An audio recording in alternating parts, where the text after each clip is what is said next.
And there we are. Ladies and gentlemen, boys and girls, children of all ages. Well, not all ages. Welcome to another episode of Raw and Unscripted with yours truly, Christopher Rausch. You are on the Raw and Unscripted show where we help you overcome your self-created crap without the self-help fluffy bullshit. Ladies and gentlemen, good evening. It's Tuesday. It's a beautiful day if you choose to believe so. And what's going on, Cindy? Good evening. Good evening. Good evening, Shelly. How are you doing? Good to see you. Good to see you. Thank you guys for being here. Wow. Life is pretty fucking crazy right now, isn't it? Man, it's so trippy. Anyways, I want to thank you guys for being here. We're gonna give a few minutes for people to get on here because we got a great show planned for you. One of the things I'm doing right now with the Raw and Unscripted show, normally I pre-record it and we show it and then we simultaneously broadcast it on different areas. So it is pre-recorded and then I'm live there on the chat with you guys. But now that we've just been doing more lives and now I've got the StreamYard where I can actually have people on there. We're shifting the program a little bit to include guests. That's something I've been talking about for a while, is that I know you guys like listening to me and everything, but how cool is it when you actually have other people that are on your show that can share differing opinions? You can kind of have that banter back and forth. What's up, Tina? Good to see you. So I kind of like that. You know, it's for those of you guys who don't know, for 2.5 years, I had a live radio show every single week. And I loved it. I had a guest come on every single week. It was about a 45-minute show. They're actually all still on iTunes. It was called the Kick-Ass Radio Show. So I would interview somebody and they would share 5 kick-ass tips with the viewers. So literally for an hour, you got 5 tips from them plus tips from me, all how to have a kick-ass life. So it was fun. It was a lot of fun, but I will be honest, interviewing people is challenging depending if they've ever been interviewed before on air. That was challenging. The technology was a little challenging back then. But anyways, in doing some of these panels this week and just kind of getting a chance to interact with other people live has been really cool. You know, it's just a different way of sharing the information. Honestly, for me, it's a lot easier because then I don't have to sit here and have this stream of consciousness for 35 minutes staring into a camera, which can be challenging sometimes because I'm sitting here all alone in my studio having a conversation and trying to interact with people. And it just takes away from the fun of it. But anyways, no, we've got some people that are going to be jumping on here in just a few minutes. Let's see. Yeah, we've got a couple of people that are going to jump on here in a second. So we're just going to keep it free flowing. You know, somebody emailed me earlier when I put something out on Facebook and said, hey, let me know what your questions are. Let me know what things are kind of top of mind right now so that I can address those. And that my guests can also address them as well. So it's just kind of like just an informal chit chat session. But anyways, thank you guys for being here. How are you guys doing tonight? How's everybody feeling? I mean, I've kind of lost. Hey, Chrissy, what's going on? I personally have kind of lost track on everything because it just seems like a blur. My wife and I were out walking tonight. We go for a walk every day. Sometimes I go for 2 walks just to kind of keep my head clear and everything. But we were just talking about, it's like, you know, what was the timeline of everything? Some people started in February. Some people started in March. You know, Jackson's been out of school now. Geez, he was sick a week before the quarantine went into play. So he's been home for quite some time. And as you can tell by the lines underneath my face, it's both enjoyable and a little stressful. Hey, Angel, how you doing? Good to see you. Thank you guys for being here. So yeah, it's just been kind of a trip, just a weird wonderland of situations and what's going on. But one of the topics that was written into me was how to get out of analysis paralysis, how to get out of fear, how to start taking action. And it's kind of what we've been talking about a while now here, but that's great information. And then we have somebody else that's going to be coming on and talking about a lot more of the emotional side and the psychology of how we can go deep into the rabbit hole and potentially get to a point where we feel like there's no other solutions. Now, for those of you guys that are new to the Raw and Unscripted show, it is hosted on the Speaking to the Heart podcast network, which goes to speaking to chronic illness, chronic pain, things of that nature. So it's a timely subject to be having on there. And my friend Chad's going to come here and talk a little bit about that. I've got my friend Ed Vanderlee, who is waiting on deck also. It's always been great talking to Ed. He had a radio show for a while that was called It was called the 80s something. It was something about the 80s. He's going to talk about it, but used to have a great time talking with him, all things about music. So we're just going to kind of have just a little free for all discussion. And what I really want to impart on you guys is this is a collaboration with you too. So I love the fact that we have the live comments here streaming in from both my Facebook profile and the Kick-Ass Guide to Life. So welcome if you're here from the Kick-Ass Guide to Life page. Thank you guys so much. So ask us questions, chime in. I can put comments up here on the screen, and we could talk about them. So I'm really excited to have these gentlemen on here with me. But I just encourage you guys at this moment. One of the things I'm seeing is that people are binge watching Netflix, and they're doing a bunch of stuff that really isn't adding to the solution of what it is that they're going to do once this starts, rising up, once it starts letting up. I mean, so it's really important that you take this time in your life seriously, and you start looking at ways you can redevelop and redesign your life so that you have maximum value and maximum opportunities when we're not quarantined anymore, when we can go back to doing business. Because if you've heard the unemployment statistics, they're pretty fucking scary. I mean, 30 million, I think it was 30 million people filed for unemployment last week. Unprecedented. I mean, 30% unemployment, that's crazy. So my job and my role and my passion is to get you guys inspired, get you guys thinking creatively and resourcefully so that you're doing stuff now to make that next shift in your life.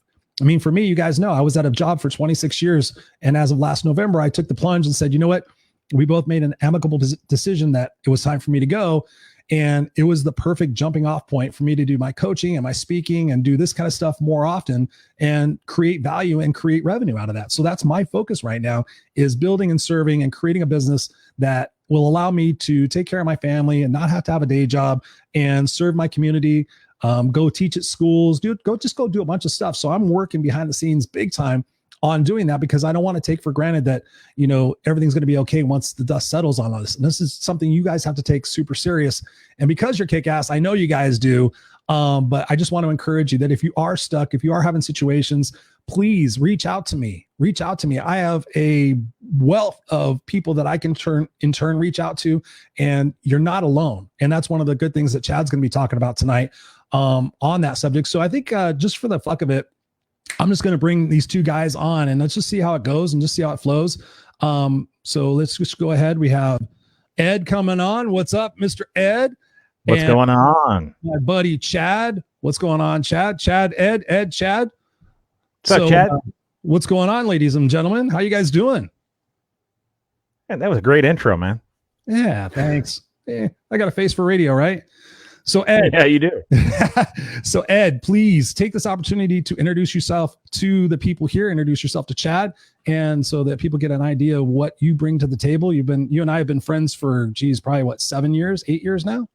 6. Actually, it was our friendversary today on Facebook. No, I haven't posted it yet.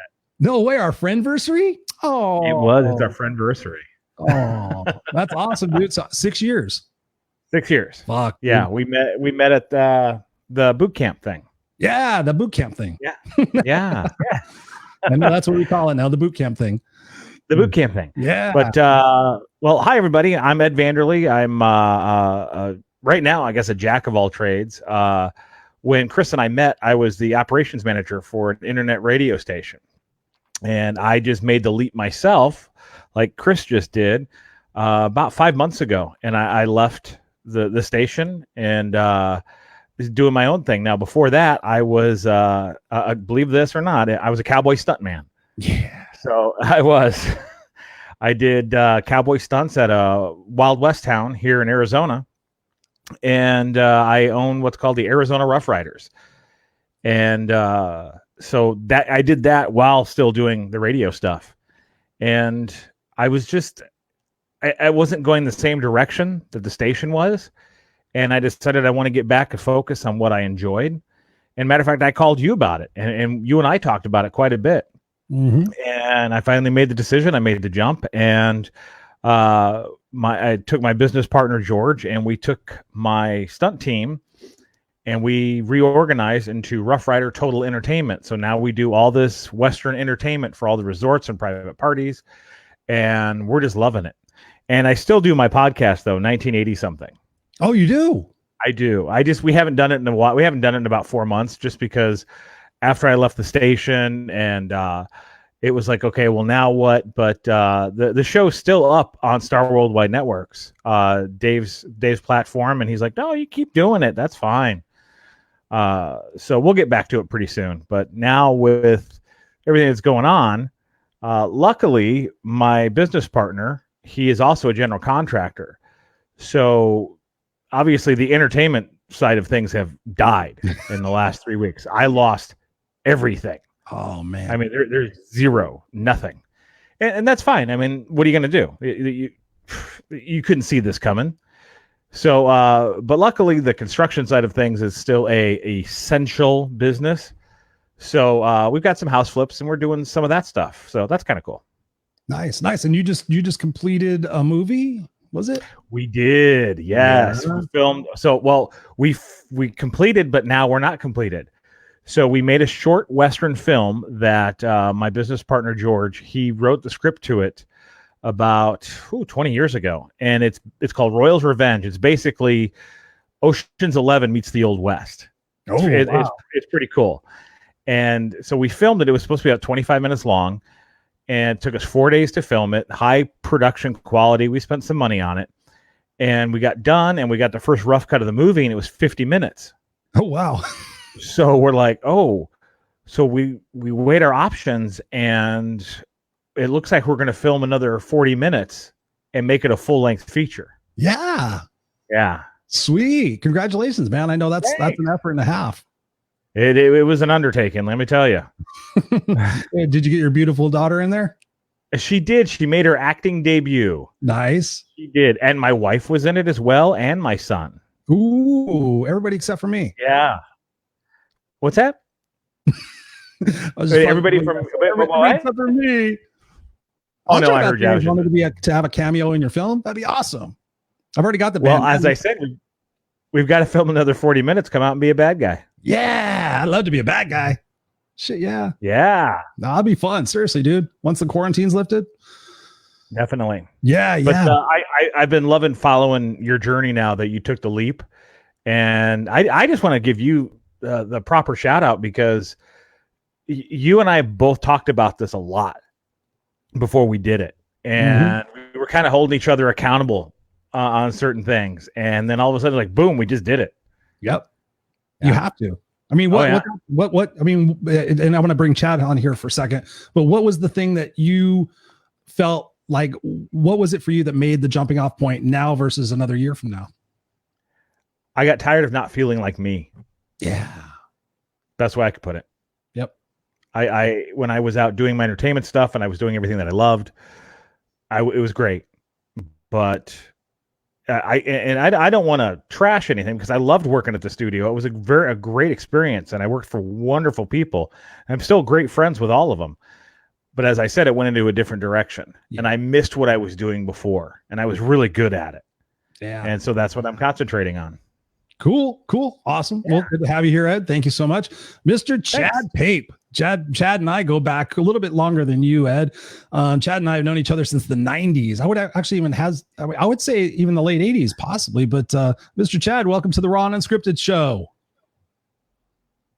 Can't hear a word you're saying. Uh-oh.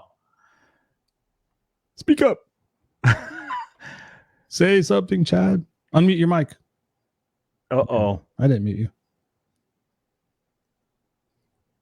Technical difficulties.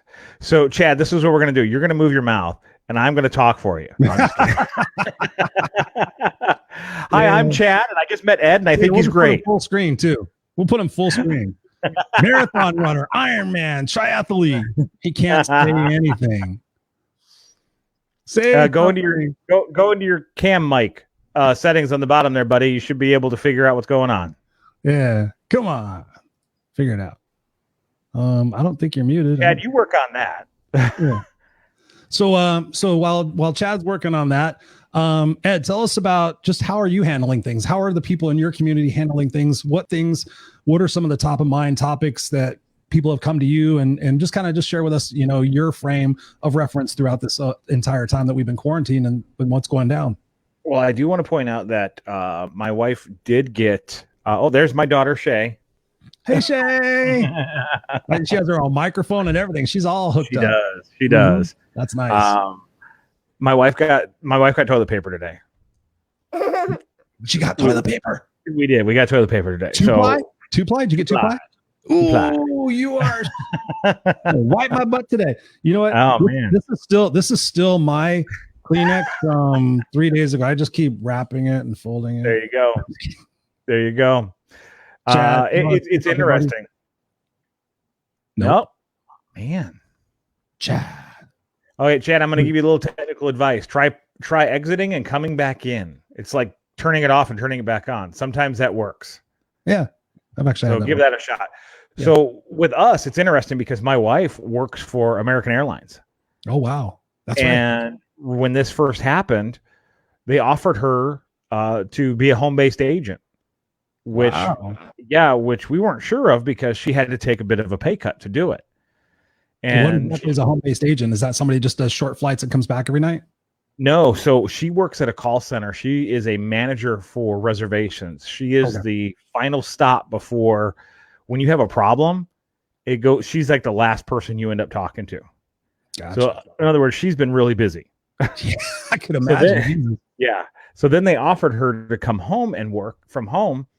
And so she said, okay, well, we'll give it a shot because we weighed the pros and cons and we did the math. It's like, well, you're not traveling 25 miles there, 25 miles. Let's give it a shot. She loves it. So that's been a huge plus, believe it or not, for us. Mm-hmm. The hard part is I've got 3 kids at home, and one's a senior, one's a junior, and of course Shay is in first grade. The 2 big kids, they're pretty self-sufficient, and the oldest one, she's going to graduate this year, so she's got to just put it on cruise control and just finish out her stuff, and she'll be fine. The 7-year-old, though, I spent 3 hours today just trying to figure out how to teach and how to do all that stuff. Yeah. Right? Oh, it's not even math. I don't know what it is. It's meant to make more of my hair gray. Oh my God. Mm. But it's a challenge, but you know what? With any challenge that we face, I go into it with a positive attitude. You got to have the positive attitude. And as frustrating as it is, you look down at your child and they're looking at you. They don't understand, especially somebody that age. She's 7 years old. She doesn't know what a COVID is or a virus. Yeah. She just knows she's not in school with her friends. Now, she has a great teacher that puts out a lesson plan every day. She makes videos. We go to YouTube. We watch her videos. Oh, nice. Every night I print out everything. And so it's she's going to class, but we have to sit there with her and go through it all. So, yeah. And like tomorrow I have to go up to Flagstaff, Arizona. So I won't even be home to do that. So when my wife gets done working, then she's got to go and teach her school. So yeah, it's an adjustment, but what are you going to do? Does it give you a new perspective on what your kids go through in school versus, they go to school and they have to deal with everything, but does it give you a new perspective of what it is that they're actually having to go through? Yeah, it does. And I remember first grade being a lot easier and a lot more fun. And I don't remember doing that much work in first grade, which is good, I guess. 7 is first grade. Yeah, she's in first grade. I have a kid and I still don't know that shit. I'm like, I thought 5 was first grade, but I guess not. Yeah, she started kindergarten at 5. So, well, how old is Jackson now? 3.5. 3. Yeah, so he's going to be preschool next year, right? Or is he doing preschool now? No, he's preschool next year. Yeah, he's preschool next year, I think. Yeah. And then college after that. Oh yeah. It does. It's like that. Boom, you're done. Have you ever heard of the term three-nager? No. Yeah, we coined that term. My wife, I have to give that credit to my wife. One day she's like, "Oh my God, we have a three-nager," and I'm like, "Who?" I'm like, "Oh yeah, he's 3 going on 15." Yep. Yeah, it's one thing I've been telling parents because they've been like, "Oh my God, my kids are like just totally being assholes and doing all this other stuff." I'm like, well, you have to look at it from their standpoint. I mean, they had their own set of patterns and things that they did every single day, and then all of a sudden it's just been shaken up. So we have to give them compassion and consideration too. I mean, if he's 3.5 years old, he used to do these things and go play with his kids, and now he's forced to play with dad, who sometimes doesn't have all the patience in the world to sit there. And it's so funny. Yeah, but I'm going to stop you there though, because he does get to go ride in a 69 Charger. He did. Yeah, he did go get to ride in the 69 Charger yesterday. Yep, that was yesterday, or no, it was Sunday. Was it Sunday? Sunday. I can't remember. Yeah. No, it was cool. It was so funny. He was sitting there in the seat and he just looks all small. And my wife's like, yeah, just go cruise him around the neighborhood. He's like, can we go fast, Dad? And I'm like, yeah, let's go fast. It was fun. But yeah, no, I was playing with him earlier, and it's funny. I don't know. Maybe you could give me some advice on this, and we'll bring Chad back on and see if his microphone works. Hopefully, Is he back? Yeah, he's backstage. Oh, he's giving me the thumbs up, so I'm gonna bring him up in just a second. Oh, nice. But I was playing with Jackson earlier. He's like, come on, Dad. It was so cute. He's like, come, Daddy, come sit down with me. There's plenty of space. Because I was sitting in my chair and he was playing with his cars. And I said, all right. So I grabbed my cars and he's like, here, you can have this truck. And I'm like, all right, cool. And so he had these 2 Spider-Man cars and I was racing around. He's okay, go race, Daddy. And so I was racing around. He's like, no, go slower. And I'm like, okay, well, you told me to race. And I started going slower. And he's like, no, slower. And I started going slower. And then I started backing up. He's like, no, I don't want to do it anymore. I was like, so wait a minute, I'm playing with you, but now you want to tell me how to play? Okay, Oh, yeah. I don't know if I have the patience for that. I'm like, you could play on yourself, but is that something learn to do that? You're gonna learn it because Shay can get like that too, and everything could be going perfect. Everything, you're having a great time, and you could just slightly talk over them, and she's like, oh, you spoke over me and now I'm not talking to you for 2 days. What? 2 days? Oh yeah. Well, I mean, it lasts 20 minutes, but they'll tell you 2 days. Yeah. I see my wife standing over here trying. I think she wants to go behind me because you have to go through my little makeshift studio to get to the kitchen. Mm-hmm. And she's just standing over. Do you need to get to the? Oh no. She's just signaling something else. While she does that, I'll bring Chad on. We'll bring Chad to the stream. And hey there, how you doing, guys? There he is. I still can't hear you. Did you fix your mic? What? Oh, you. Chad, come on. Can you hear me now? Huh? No, I can see your forehead. Yeah, I can hear you. What's going on, buddy? Welcome to the show. Oh my gosh, can you believe this? Yeah.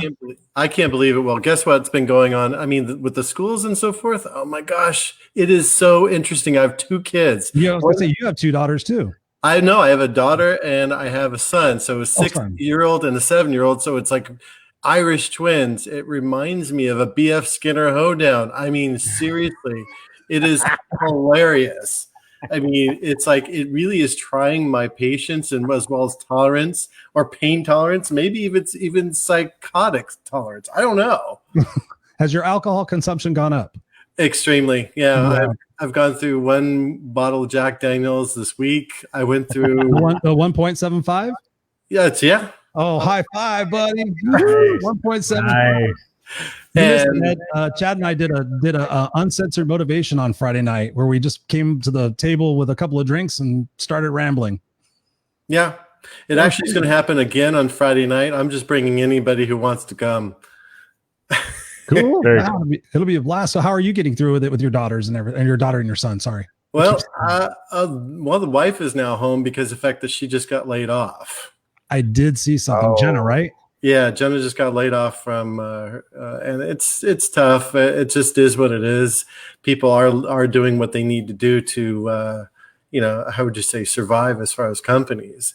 Mm-hmm. And since they're based in Irvine and so forth, their rents are higher than they could believe. So they basically laid her off, and she's able to finish a couple of her jobs, and then I'm going to see if we could find a prospecting module to actually help her, like literally go 100% commission with it and make a whole bunch more money off of it. So I kind of spun it. And I think that's a good way of doing it, even though, of course, a lot of people would say, basically F you and this, that, and the other. But I think there's a lot of ways of looking at things and being, how'd you say, not just resourceful, but being a little bit more open to things. Oh, absolutely. Right. Without a doubt. I mean, I was watching Grant Cardone the other day, and he says, you guys are going to have to out-create everybody else. He said he basically broke it down from a business standpoint because he owns obviously many companies.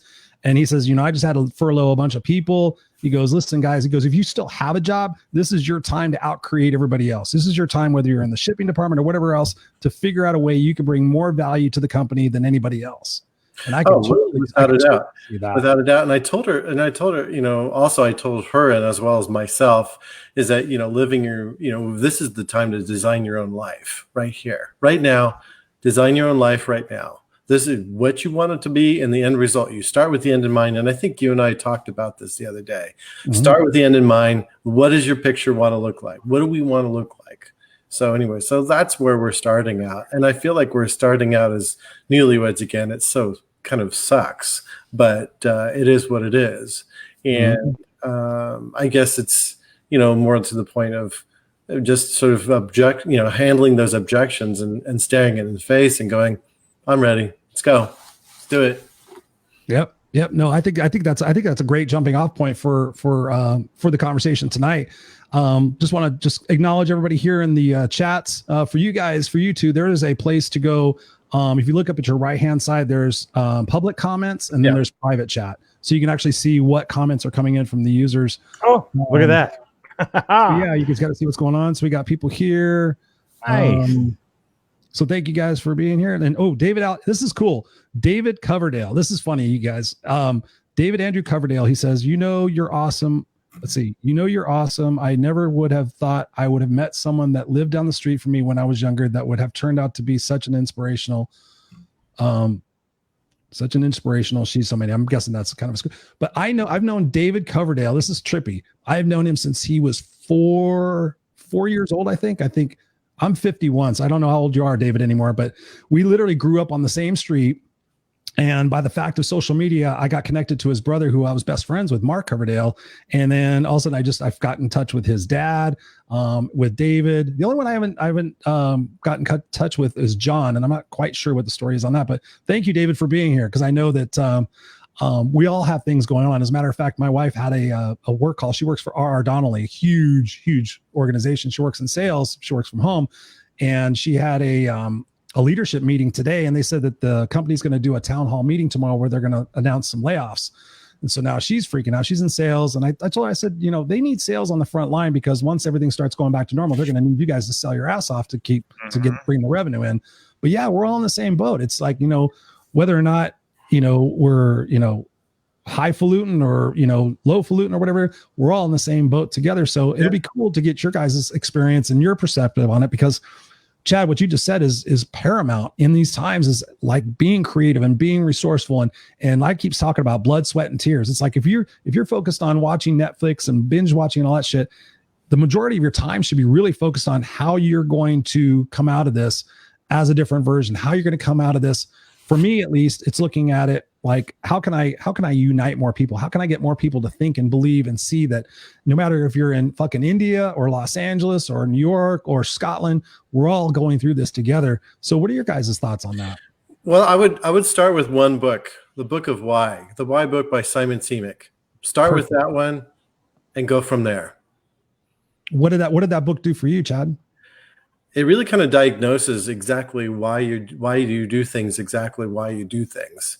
And it kind of goes to the heart of the matter of, hey, who you are, what your existence is, what your design will be in the end result. That's what I keep on talking about. But it really kind of goes in depth into, how would you say, your subcalcles of your heart, as well as, your past experiences, and using those experiences to develop new ones that are, a lot more fruitful, as well as being more fortuitous for those that can grab that apple and suck that marrow out for everybody else to see. And that's why I'm here. Right. Awesome. What about you, Mr. Vanderlee?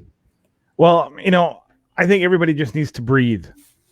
It's breathe in, breathe out, move on. It's a Jimmy Buffett song, I know, but it's true, because there is nothing that we're going to be able to do right now except deal with what's happening completely.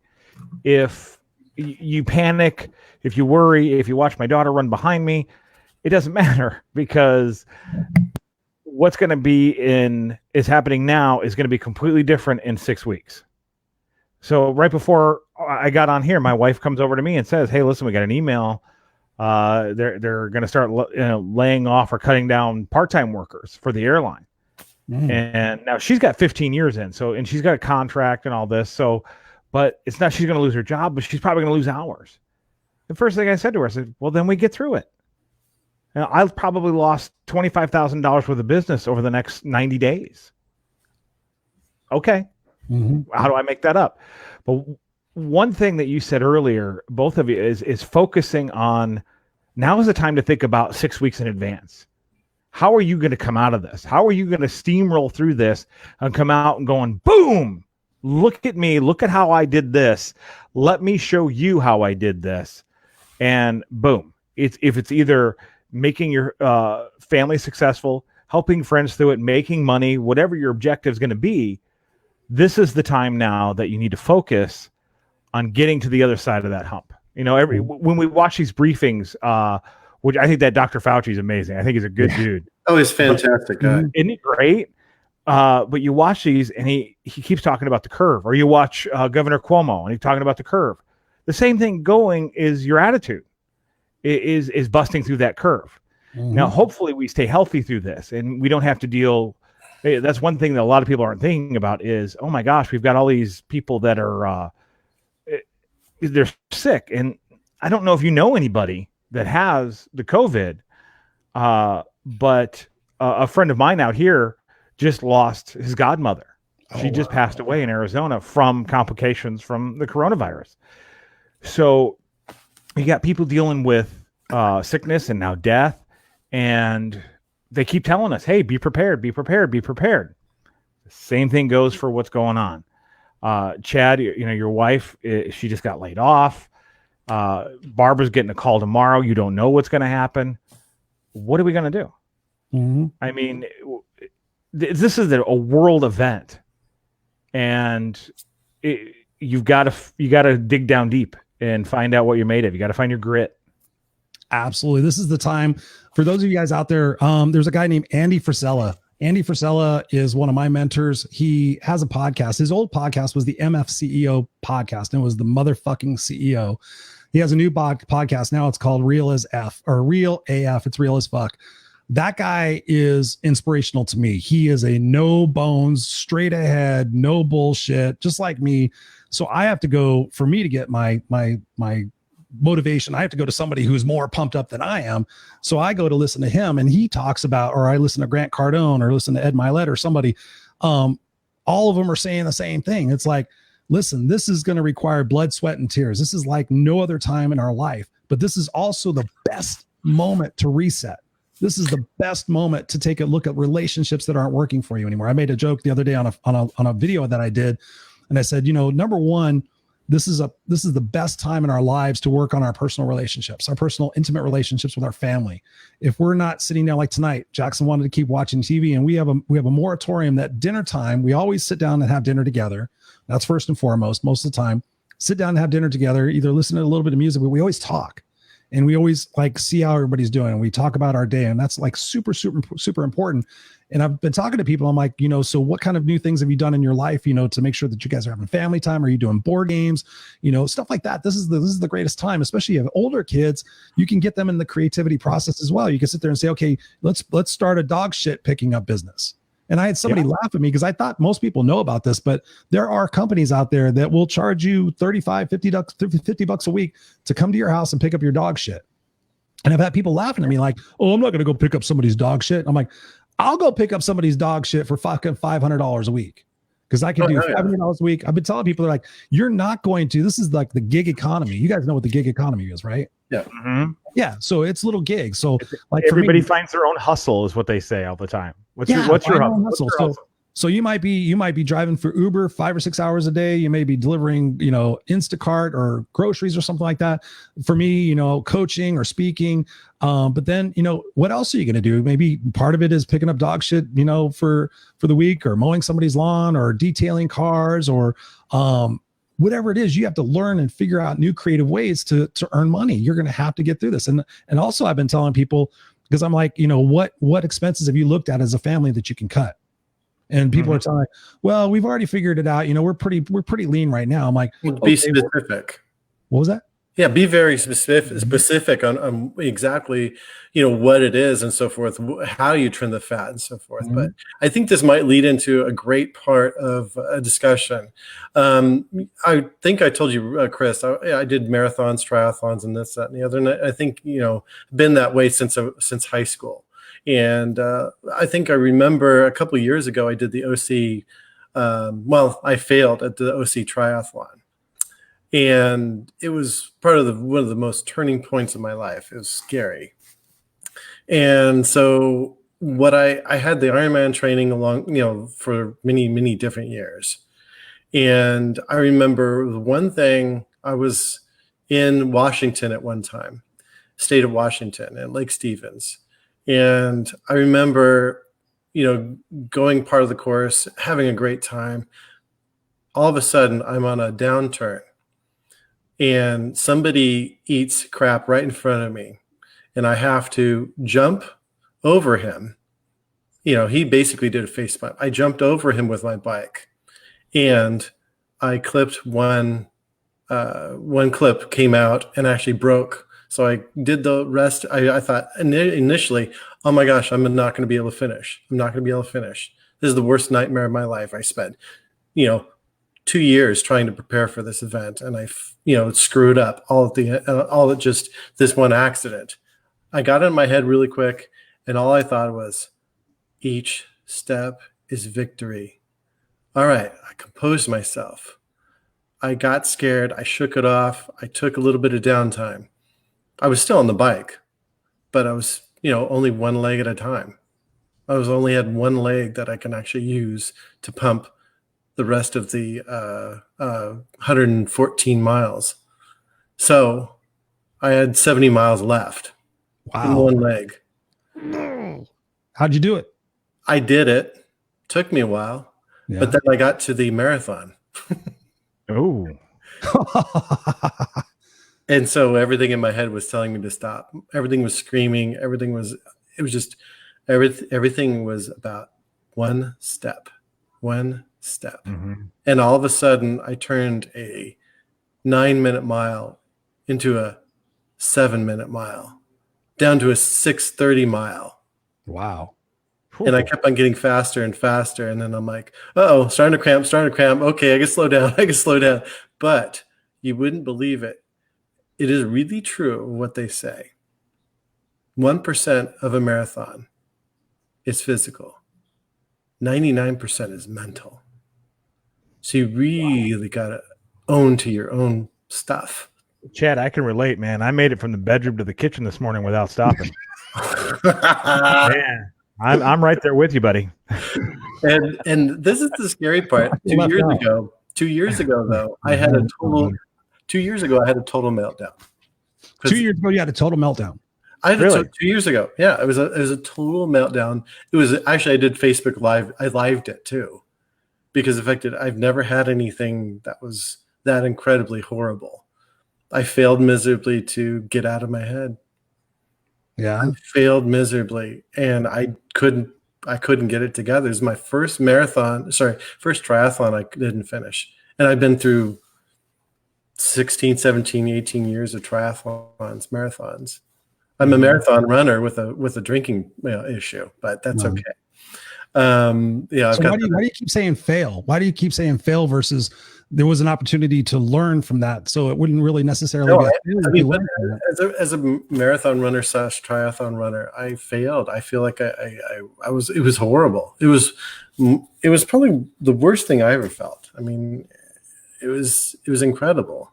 But from that 2 years ago till now, how would you say, I regained consciousness. I should say everybody sort of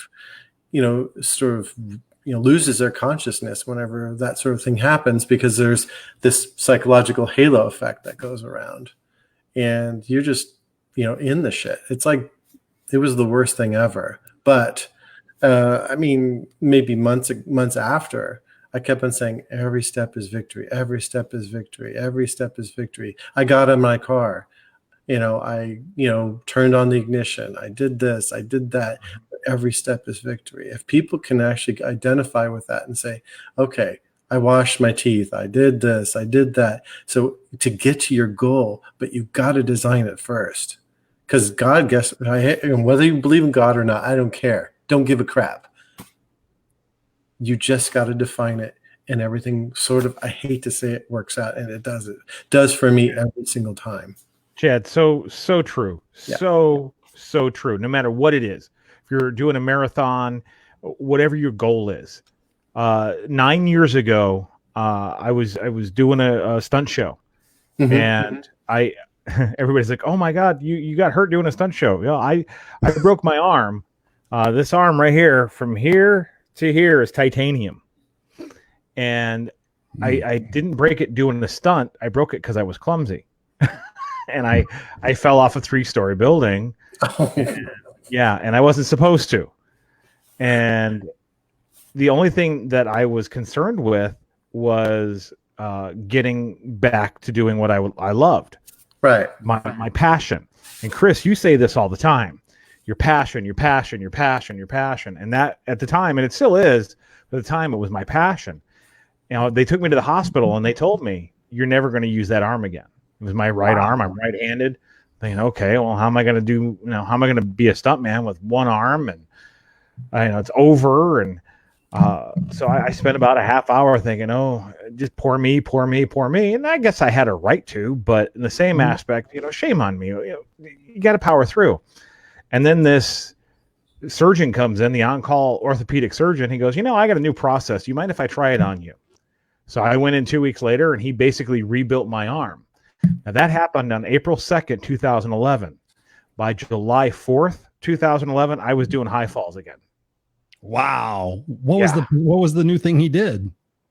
The way that he repaired my arm, because I actually shattered the elbow joint.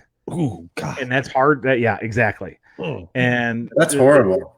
He did it. It's kind of like how they do a hip replacement, but it's just a smaller version of it. And that's what they did in here. And I it's fine. It's like it's your wank on. I do lefty for that, but anyway, it's I was the same thing though. It's like, oh my God, one step. Now after the surgery, I couldn't even barely make a fist. It was I couldn't. So my beautiful wife went out, and I was so stubborn because I'm like, I don't want to go through fucking physical therapy, and I don't want to go do that crap. Chris, you just went through it with your back. But she goes, okay, but I'm going to go out and I'm going to buy you this little stress ball. And she did. She went out and bought me this little stress ball. And it was the cheapest dollar store. I'm not kidding. It was from the dollar store, a little stress ball in the shape of planet Earth. And I think I have one. I couldn't even squeeze it. I couldn't do it. I had no strength in my arm. My nothing had started healing, but I tried. And like you said, every step, every little squeeze. And within a week, I could start, just a little bit more. And then they would go in and they would adjust the tension on the brace. And because I never had a cast, because they had to move it to get it to heal. So it was the same thing. So yeah, by July 4th of the same year, I was up on the 3rd story, jumping off of it into a fall bag.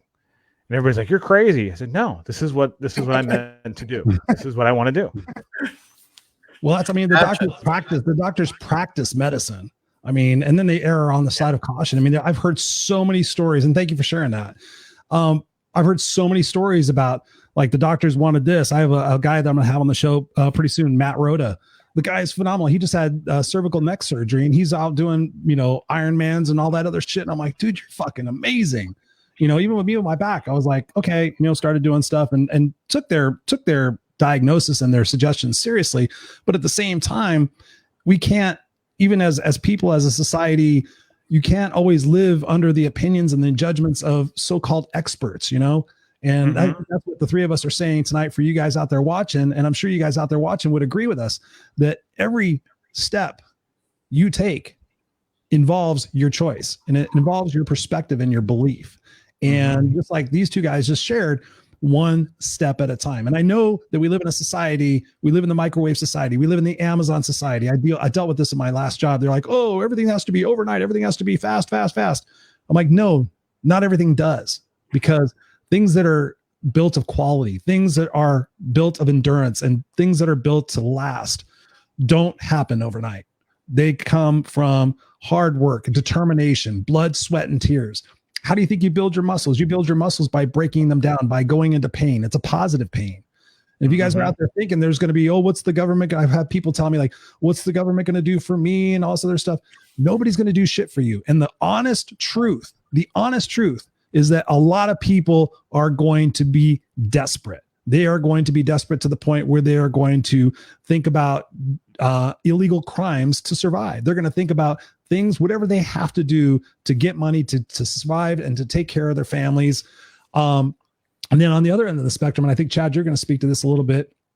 And Shane Schultz is on here as well. He is the owner and the producer of the Speaking to the Heart podcast network, which deals with chronic mental illness. And I think you're going to talk about I see Shane's comment down there. I should have asked for the bionic arm. That's what they call me. I'm the cowboy with the fastest draw because I have a bionic arm. Yeah. So it's going to require of us to really methodically think about what is it that we can do as a family, as a team, as a community, as partners to help one another get out of this together. You know, like I was talking to my wife, I said, we may be in a situation where our neighbors need food. So maybe we should go around, and once the quarantine kind of lifts, or maybe just go around and put notes on the door and just say, hey, if you're hungry, if your family doesn't have any food, please reach out to us. Here's my phone number. And just getting little small communities. Maybe it's just I do it with my neighborhood and somebody else does it with their neighborhood. And we draw in and we take it one step at a time. And we focus on what it is that we can do. We focus on what it is that we're grateful for, because people have been telling me like, oh my God, and they're focusing on the 25 things that can go wrong or the 25 things they don't have any control over. But I'm like, why don't you focus on what it is that you can control? Why don't you focus on what it is that you put in your brain? What did you focus on what you put in your mouth? Why don't you focus on how you are exercising every day and building yourself and learning stuff and trying new things and not life as normal? I think it goes right back to the, you know, keep the end in mind of what you want everything to look like. You really got to dream. You got to believe. And guess what? Even if your plan doesn't go to plan like it normally doesn't, nobody's plan goes the same. Nobody has a plan that goes perfect. Seriously, it just doesn't, and it won't. Yeah, perfectionism doesn't exist because we were talking about before analysis paralysis. Yeah. It's like you can get into the over like, oh, building this whole thing. It's like, just get out of your way and just start. Whatever it is, just start. I saw Eric posted earlier when we were talking about the dog shit. He said, I used to pay he used to say, here it is. So here it is. I used to pay $40 a day for them to pick up my Great Danes. Wow. 40. I mean, so there are options out there. I mean, when you just think about life before, like, I'm surprised. This is one thing that surprises the shit out of me. If I was a gas station, I would go back to full serve. I mean, you think about all the different things that people are getting their groceries delivered now. What else can it be? If you're a manicurist, maybe you start becoming a mobile manicurist. Maybe, you know, if you're a massage therapist working for a cheesy place, maybe all of a sudden this is the opportunity. You go buy a table and you start doing mobile adjustments and things of that nature. But like you said, Chad, you know, you figure out where it is that you want to end up. And it's not a perfect destination, but by God, if you just fucking start putting one foot in front of the other and you start focusing on that instead of, you know, I've heard people also say recently, like, oh yeah, I'm just going to stick on unemployment for a while and all that other shit. It's like, no, oh my God, really? You have to take actions. But, you know, in respect to the people you hit on something there, because I just talked to my nephew about 2 hours ago, and he got laid off from his job. He was like, yeah, I'm just gonna kick back and get this $800 a month unemployment. And I'm like, dude, you got a kid, you're 30 years old, you got your whole life ahead of you, and you're going to worry about that? Really? That's just disappointing. Nope. And then, just disappointing. And then Scott, my buddy Scott, I just met, we had a chance to talk the other day. He was on a live with me. This is a huge opportunity for growth, but let's take it down a notch and let's just talk about, I think Chad, you were going to bring this up. Let's talk about the people who get to a point that it's so dark that they feel like there's no other choice but to take their own life. Yeah, I think, you know, with not knowing Ed too much, but I think we've all been there to where there's two choices. And I think that's the inner argument that we all have, or have, you know, we all possess, no matter what it is. And those beginning steps are probably the worst that you'll ever have. But I think what it is, I mean, what happens, I think, whenever, you know, my experience was, you know, I just want the argument to end. That was it. That was the basic, very bad reality. I wanted the argument to end. I wanted my freedom. And very much candid, freedom. I wanted it because it was something on my own doing and not so much everybody else is doing. And the lack of control, the helplessness, which is what's going to happen, I think, in the next couple of weeks. A lot of people are going to have that inner argument, and it's going to be a very dark place, along with isolation. I mean, I talked to Christy today, and she was in a dark, somewhat not a dark place, but I could tell it was not her usual cackly, fun self. I could tell. And this is really going to have some deep impacts with some people. I have a friend that's a cancer survivor as well, and not doing well. So I'm calling as many people as I can to help them, not feel that helplessness or usefulness. And here's the other thing that I get into trouble with, and I think, Chris, you might get into trouble with this too, which is fine. I could be wrong. But those that are strong like you and I, we start from the bottom up. Mm-hmm. But here's the thing. The strong ones get weak too. Oh, yeah, without a doubt. Yeah. So you got to be very careful. I have to be very careful because the fact that really there's nobody like me that's going to hold me up and that I know. Mm-hmm. It's you. I think everybody has that one or two people that they can lean on when they get like that. Mm-hmm. You have to. You got to remember that. And if you feel like you don't have somebody like that, call it one of us. Yes. Thank you. I have 1,000%. Chris, you have my number always. Mm-hmm. Anybody else, doesn't matter. But I'm here for you no matter what. But that's the problem that we're going to run into. We're also going to run into, I hate to say this, more domestic violence. We're going to run into a lot of different mental categories, which I don't even know. And that's why I've got friends like Tanya Brown that I wish would be here, but we'll be talking to her, I think, Thursday at 9:30. I'm not sure yet. But long story short, I think there's going to be a lot of this going on. I think all of us three included, are going to go through sort of the chomping block of really who we are. Mm-hmm. And that's why... I'm sorry, go ahead. Go ahead. No, go ahead. Finish your statement. And that's why I think we need to start off with why, the book of why. The book of why. Why are we here? And why are we so fucking important? Sorry. Is this uncensored? Hopefully. Well, this is the Raw and Unscripted show, baby. You can say whatever you want. This is unfiltered, pure, heart-centered passion. But this is the cool thing about it, is that we have a solid foundation right the fuck now. Right now. Mm-hmm. Let's build on this foundation with our wives. I mean, Barb and Ed's wife, and this is the cool part. We have a chance to design it differently. Like, for instance, you were talking about the Christopher, you were talking about the ritual about having dinner with the kids getting dinner with Jackson and so forth, and Barbara at the same time, and mm-hmm. talking about what's really going on. Where's the gratitude? What's happening? Mm-hmm. Mm-hmm. I think this is special. Oh, go ahead. No, I just think it's special. Yeah, and you just illuminated a great point, Chad.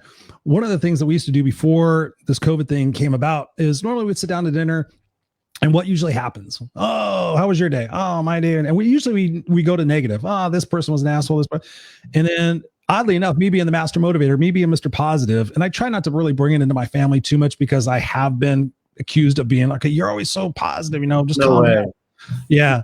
And so, so I get kind of afraid every once in a while, but I said, you know what, let's try something new. As weird as this may sound, let's just focus on what we're grateful for, at least at the beginning. Like, instead of taking that opportunity, that valuable time that we're here together, we're here in each other's presence and each other's company. Let's just say what we're grateful for, because the God's honest truth, guys, and people come to me like, how do you stay centered through all this? I'm like, gratitude, serving. That's all I've been doing the last couple of weeks, is just jumping on panels. I saw Joe's here. Joe said, my virgin ears are bleeding. There's nothing virgin about you, Joe. There's nothing virgin about you. I met Joe last week, and it's just been so crazy. And I feel guilty sometimes saying that this has been a cool time, because I have met so many fucking awesome people, been a part of some lives that have been just taking off and just having a blast and just meeting so many other people. But Gratitude and serving. It's like, when you sit there and focus on what that is, for me, I started doing a new practice when I had my coach. She said, before you even open your eyes, before you get up, when you wake up in the morning, focus on what you're grateful for. Now I do that when I go to sleep. I say it out loud. I say, I'm not a religious person, but I'll say, today I'm thankful for my son, my health, blah, blah, blah. And usually go down a list of normal stuff. And then I'll always find something that's a nuance. Like tonight I'll say, dear God, I'm thankful for Chad and Ed for being on the call with me today. I'm thankful for all the people that were there listening. Because when you focus on that, you don't have time to focus on the negativity. And it's not being Pollyanna or anything. It's just like, really, I had somebody come to me a couple of months ago and they were in a pretty fucked up situation. And I coach from the heart. I coach from flow. And I said, did you take a shower today? And it interrupted their pattern, number one. And then they're like, what does that have to do with this? And I'm like, just hang on a second. Did you stop for a second when you turn the valve on the wall? Did you stop for a second and think, holy shit, hot fucking water is going to come out of the wall? Did you think about that? Or did you just turn the wall, just think, oh yeah, I got a shitty day and everything's crappy. You had hot water streaming out of the hole in the wall for as long as you wanted. A perfectly hot shower. Do you know how many people in the world would fucking kill for a hot shower? Do you know how many people have never had a hot shower? I mean, I know when I was homeless, when I would get a shower, that was like the fucking greatest thing next to eating. And so I said, when they stopped, I said, I never thought about that. And I'm like, was your family alive? Yeah. Was your kid in a good mood? Yeah. Did you turn on a light switch and the fucking lights came on? Yeah. I'm like, life is pretty fucking cool. Let's focus on that. Let's try to make more of that. And it's not being Pollyanna because shit's going to go sideways, but combined with what we've been saying tonight, you just put one foot in front of the other. You get your family involved. You make this an excitement. You make this a scavenger hunt. It's like, okay, listen, we have a choice to look back on this time. Actually, Barb and I were talking about this. We're like, when Jackson's 10 years old, he's going to do a book report. Like, how did you survive COVID, 2020? And from his perspective, this might be the greatest time of his life. Man, I got to stay home with my mom and my dad, and I got to, ditch and and play in the backyard and do all sorts of shit, just about that perspective. But it's up to us to look back on this time and say, wow, did I grow through that? Was it fucked up? Was it hard? Did I get scared? Did I get desperate? But I came through it because I focused one foot in front of the other. I focused on being a part of the solution, not part of the problem. I never gave up. Like you were just saying, Chad. I mean, for any of you guys out there listening or watching, if you ever get to a moment where you don't think you have what it takes, I'm going to give you guys a name. I'm going to write it in here in the comments. Mm-hmm. David Goggins. Yes. David Goggins. Go watch interviews with him. You don't have to spend this. Chris it's rose a up. Book on being unbreakable and unstoppable. I mean, wow. What was that? Chris, we got to stop you. You got to repeat the name of the book because your video and audio completely froze. Oh, yes. You were like this. David Goggins. The book. Yeah, the book is You Can't Kill Me, I think. I'm trying to yeah. I think it's you had me read that book about a year ago. Yeah. Wait a second, I didn't read that book. That guy is unstoppable. Yeah. Unstoppable. He talks about showing up to a 26-mile marathon. He was 260 pounds of all muscle. He showed up there with a fucking granola bar and some other shit, and he ran 26 miles. Mm-hmm. And he had to do that to get into Navy SEALs. And he just put one foot in front of the other. Well, that's what it takes. I mean, here's the thing. A lot of people know that, it just takes desire. It really takes desire and seeing the end in mind. And actually, the night before, as I go through the whole marathon in my mind, in my bed, while I'm dreaming, I go through the whole marathon. And then I execute the marathon, and it goes the same exact way. I mean, I literally see myself doing it. And the first time I did a marathon, I remember it was because of the fact that I wanted to follow a girl. Big deal. Like you, Chad. I had no training, no experience, no nothing. And there's this girl that I wanted to follow. And so I followed her and, through the 26.2 miles.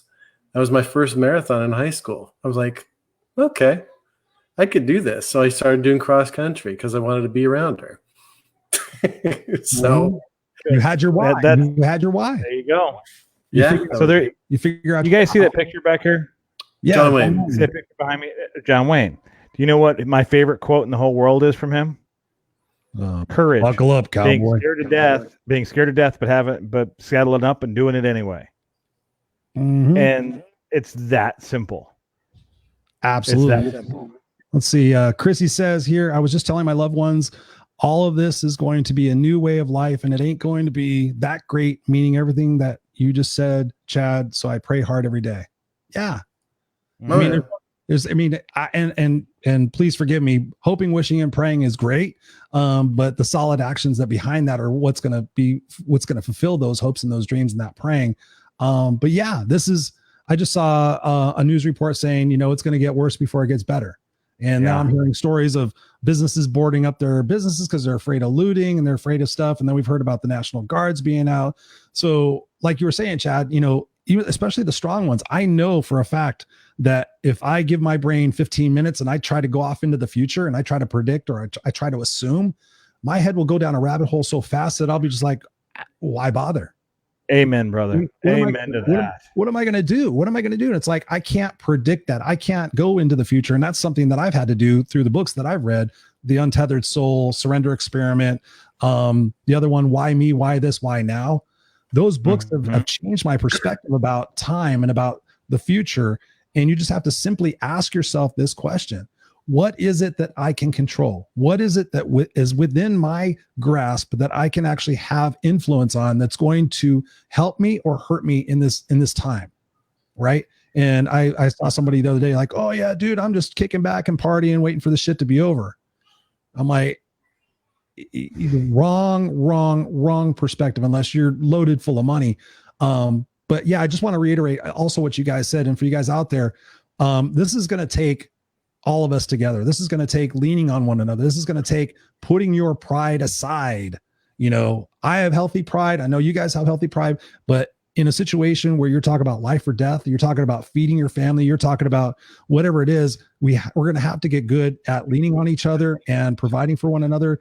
And that's why I love the beauty of some of these people that are coming out and they're donating money to the causes. They're foregoing their own paycheck to make sure that their staff are taken care of. I mean, that's the beauty that can come out of this, is you can see so many awesome things, but people are sitting there turning on the news and they're watching the news and they're focusing on the news and they're, why are these numbers this? And why are they, you cannot control if Ford or GM are going to make ventilators. You cannot control what everybody else is going to do. You stop fucking putting that shit on Facebook. Like, oh, no. Why don't you be part of the solution? Why don't you figure out what you can do for your fellow neighbor? And, one of the things that I've been touting a lot is give your gift. Whatever your gift is, whatever it is that you can do nonstop for 20 hours, give that gift. And just serve and share, and together we'll get through this. And my hope and my vision from this, and call me crazy, is that I want to see a more united states of America. I want to see a more united and congruent world. And not that we're going to agree on everything, but I want to see the people, the actual people, the souls that I connect with from all over the world every single day. I want to see those people like saying, no, we're not going to listen to Fox. We're not going to listen to CNN. We're not going to listen to our governments. Everybody out there is cool. We're all trying to do the same exact thing. We're all trying to survive. We're all trying to figure out how we're going to get through it. We're all trying to take care of our families, and we're all trying to look at what this can provide as a positive side effect to something that's tragic. I mean, wouldn't you guys agree? Totally. And, I found something over the last 2 weeks, especially if you're on Facebook and you have friends or family, whether they be conservative or liberal, it doesn't matter. But if one of them is ripping the liberal side of things, or another one is ripping the conservative side, there's a little button that you can hit. It says snooze for 30 days. Oh, I got to use that one too. Great. I use that all the time.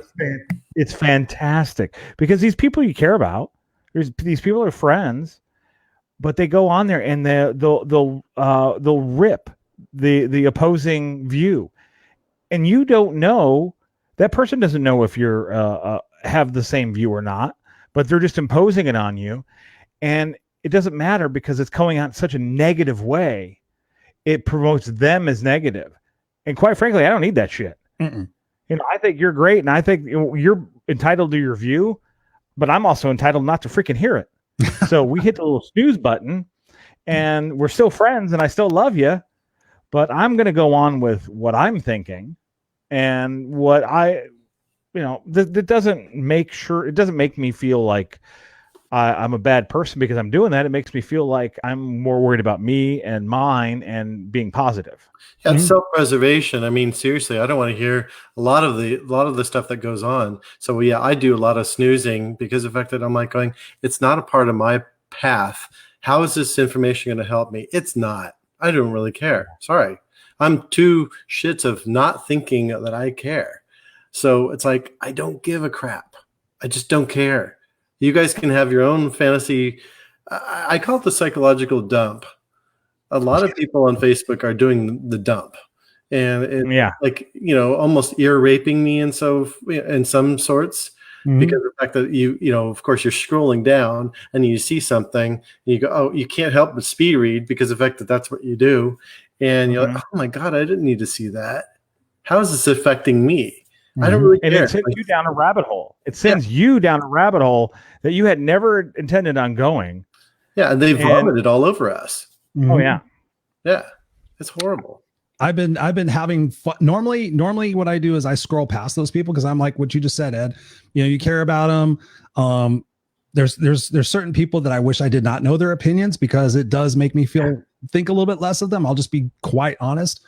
And for the longest time, I was like priding myself on being the big boy. I'm like, I'm just going to scroll past. I'm just going to scroll past. And then I call it old Chris, some of my old tendencies, my anger issues, and like, do you want to be right or do you want to be happy is one of the things I teach.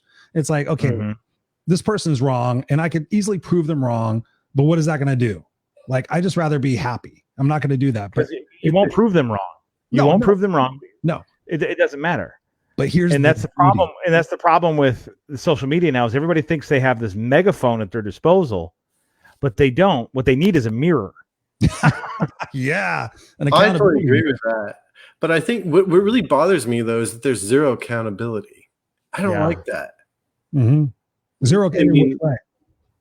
Well, the fact of some things that people say are not correct, or they're highly influenced by one party or the next, and they're totally falsified, or they're, a one story upon another story. You know how the rumor mill gets started. I didn't want to go to prom with Jenna because of the fact that she wasn't brushing her teeth, and then all of a sudden you tell one person, the other person, and by the time it goes. Did you know that, Chris? I didn't know Jenna didn't brush her teeth. I knew Jenna, right? Jenna, that was your girlfriend way back in the day, right? Oh no, that was Wendy. Isn't that Jenna? I don't know. That's okay. There's a few of them. There's been a few of them, huh, Chad? Yeah. The thing what's funny is that I got pissed off the other day and I was like, you know what? Wait a minute. Why should I have to be the one that scrolls past when you have decided to vomit on my page? I'm seeing your post. So there's a buddy of mine. He's a rock singer for a band and he keeps posting this Trump stuff. And I give him shit about it every once in a while. I'm like, dude, what's going on? And one time I went on his page and I just gave him shit because he had the Trump Make America Great Again shirt. And I was just giving him shit. I'm like, oh, dude, what's up with that shirt? And God's honest truth, I didn't say anything else. I said, what's up with that shirt? And all of his little friends dog piled on me. Called me really fucked up names. Like, I'm like, whoa, where did the hell this come from? So I was like, you know what? I could easily go back and sit there and post all sorts of facts and all sorts of other stuff. But I said, you know what? I'm going to take the high road on this. And I'm just going to go back. I'm like, what did you hope to accomplish by calling me names? You don't even know who I am. So I took the high road. I took a very polished and professional approach, and they kept coming back at me with all their crap. And I was just like, okay, well, it must be great to live from that kind of viewpoint. I wish you well. But this last week, I was just like, I simply go on there and I read their post and I'm like, okay, there's absolutely no value in what you post. So I just ask them, what did you hope to gain by doing this? A very simple question. I'm like, what did you hope? And please answer me. And nobody's fucking answered me. I said, what do you hope to gain by posting this? Yeah. Are you trying to rally the wagons? Are you trying to, spread hate and fear? Are you trying to show your superiority because you think your person's better? And I simply ask, what do you hope to gain about this? Well, it's cheaper. It's cheaper than therapy.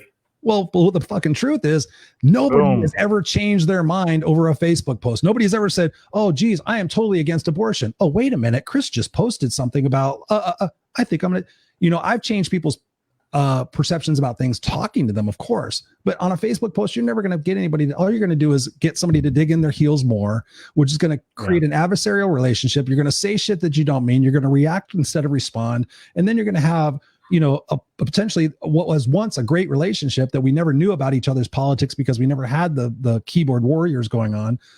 To now I feel bad for him. It's like, now you seem like an asshole and you're just kind of following the sheep and doing this other shit.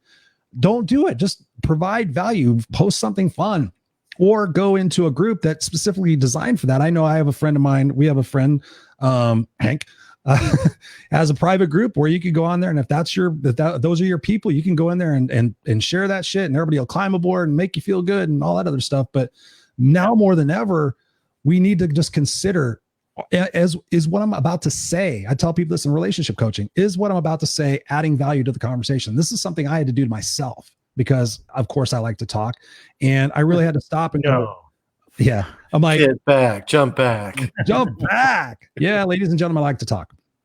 So I started having to ask myself, is what I'm about to contribute helping the conversation? Is it something that's adding value to the conversation, or is it just a way for me to get in there and talk? And that was something I was very transparent with. And I had to sit there and start being quiet because I'm like, Chris, you're just half the time you're just blah, blah, blah, blah, blah.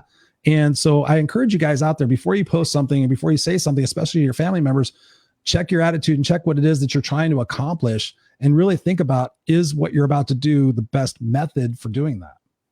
And actually, I'd like to point something out actually in the chat room. Tina Greenlee posted a comment, says, the picture hanging behind Ed, his right, of John Wayne is stolen art. Now, I'm not sure what you mean by stolen art, but that picture was drawn by a friend of mine named Gary Catula. He has actually an art thing on Facebook called GK Studios. He drew that. That's pen art, where you make little pen scratches. Oh, wow. And I don't know why you would think that's stolen art. It's a photograph of John Wayne that he took it from, that he drew it from, but that's actually original work back there. So that was that caught me off guard. And you were saying about people posting stuff. I figured, well, I'll address that, and it's not stolen. That was a gift from a friend. He actually, that picture that's next to it, if my camera doesn't get blurry, that picture next to it's me. He drew that one of me, so I know that ain't stolen. So we can zoom in there. There you go. Yeah. You see that's John Wayne there. And then if you do the other way, that one, that's me. Oh, wow. Yeah. And that's all pen art with little marks from a pen, little scratches. That's so cool. Again, you know what? And Tina, I'm not saying that you were saying anything wrong there by any means, but you got to be careful what you say out there, because to me, that was like, well, why would you accuse me of having something stolen hanging on my wall? And I don't think that's what you meant, but I think you just got to be careful out there. Yeah, it's so true. So if you guys, I just want to say thank you guys for being here. If you guys have questions, no, we're not ending the show. I just want to tell these guys out here, if you have questions, you have things you want to chime in on, be sure to put those in there, and we'll be glad to answer those. This is a interactive session we want to definitely make sure of. What do you guys think about perfectionism? Because I know that's something I struggle with. And when I was thinking about some of the plans that I have through getting through this and thriving through this, I did notice that some of my tendencies are like, well, I need to do this and I need to do this and I need to do this. And I just stopped and I was like, no, Chris, just execute. You will figure it out as you go. What are your guys' thoughts on that for some people that may have ideas like, oh yeah, I want to do this, I want to do this, but they start self-sabotaging or self-criticizing during these times? What advice do you guys have for them? You know, I was never a perfectionist, but as I get older, I become more of one. And things happening a certain way, if they don't happen that way, I find myself getting more and more aggravated. And I don't know why. I had something with age. I'm not sure. But you just got to do what's right for you. Don't worry so much. Breathe in, breathe out, move on. Something's not right. It's still not going to be right in 10 minutes if it's something you can't do anything about. And that's something my grandfather told me since I was a little boy, and I was raised by my grandparents. He says, why worry about something you can't do anything about? Yep. You do something about it, well, then find out the best way to handle it. But if there's nothing you can do about it, then don't worry about it, because it will eat you up. And that's like with perfectionism. And Chris, you're a lot more of a perfectionist than I am. You really are. Yeah, you are. And as I said, though, I'm really getting, as I get older, I'm noticing that if something doesn't happen the right way, it's get off my lawn, kid, because I just worked on my lawn. But it doesn't really matter. That's what you got to ask yourself. Mm-hmm. What was it? General George C. Scott. Did he say an imperfect plan? General Patton. Yeah, General Patton. You say it. Do you remember the quote? A perfect plan. I always screw it up. An imperfect plan executed today is much better than a perfect plan never executed. Something like that. Yes. That was true. It was an imperfect plan.